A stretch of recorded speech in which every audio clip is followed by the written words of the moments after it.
श्री कृष्ण हिंदू धर्म में भगवान हैं। वे विष्णु के 8वें अवतार माने गए हैं। कन्हैया, माधव, श्याम, गोपाल, केशव, द्वारकेश या द्वारकाधीश, वासुदेव आदि नामों से भी उनको जाना जाता है।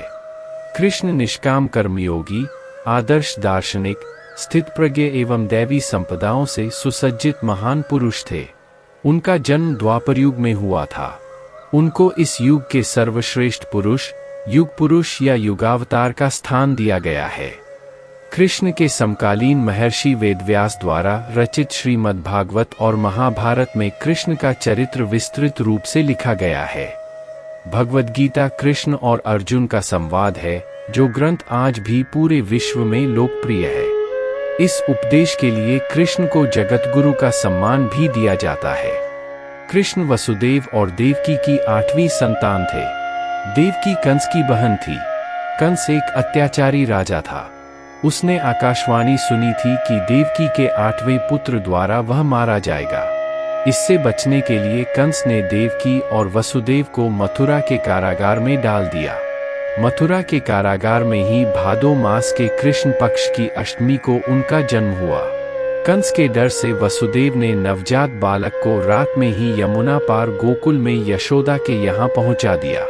गोकुल में उनका लालन पालन हुआ था। यशोदा और नंद उनके पालक माता पिता थे। बाल्यावस्था में ही उन्होंने बड़े बड़े कार्य किए जो किसी सामान्य मनुष्य के लिए संभव नहीं थे। अपने जन्म के कुछ समय बाद ही कंस द्वारा भेजी गई राक्षसी पूतना का वध किया। उसके बाद शक्टासुर, तृणावर्त आदि राक्षस का वध किया।